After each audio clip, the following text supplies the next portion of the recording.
Greetings and salutations. Thank you for lending an ear to The Voice of the Times this Wednesday, December 2, 2020.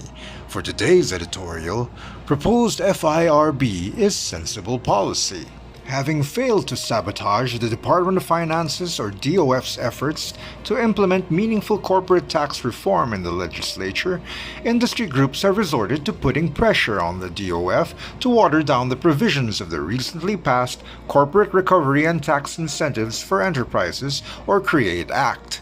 The particular target of the business group's ire now is the proposed 1 billion peso threshold for investments that must be approved by the Fiscal Incentives Review Board, or FIRB, created by the new tax measure, which they claim is too low and will lead to increased red tape for prospective investors.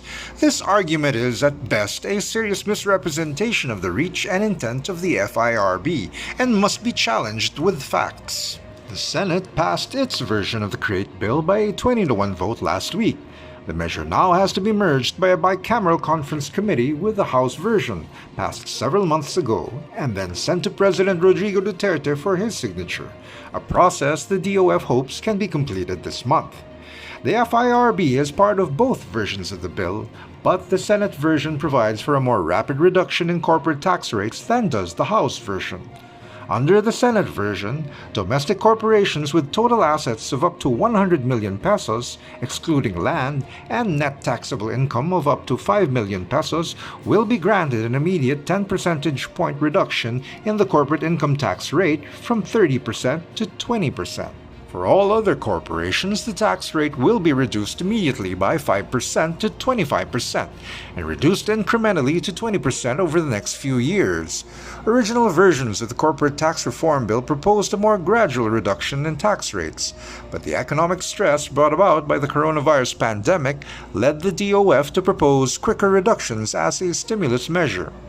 The FIRB, which will be composed of the DOF, the Department of Trade and Industry, and the National Economic Development Authority, will review investments over 1 billion pesos and their corresponding proposed fiscal incentives in keeping with Finance Secretary Carlos Dominguez III's goal of making tax perks time-bound, more transparent, and more relevant to the country's broader economic objectives.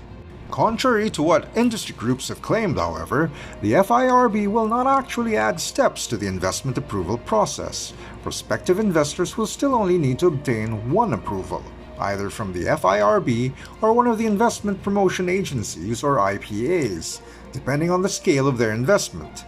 To further speed up the process, the DOF is currently working on digitizing most of the application procedures in order that they can be completed quickly online. Data from the Board of Investments, or BOI, also belies the industry group's claim that the FIRB will increase red tape because of the too low 1 billion peso review threshold, as it would appear that very few investors would actually fall under FIRB jurisdiction.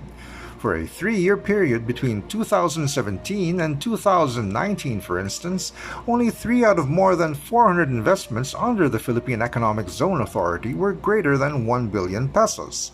For all the IPAs under the BOI, only about 1 in 5 investments were 1 billion pesos or more in the 5-year period between 2015 to 2019. Fiscal incentives can be a useful tool to help attract investments to the country. The basic concept is that by granting fiscal incentives to encourage businesses to establish themselves here, the government is trading direct tax revenue for indirect economic benefits elsewhere, new jobs, and other upstream and downstream economic activity created by the presence of the enterprise. By creating a more rigorous and efficient system for the granting and management of fiscal incentives, the DOF and its partner agencies are simply following their mandate to ensure that the trade-off of revenue for indirect benefits remains positive in the country's favor.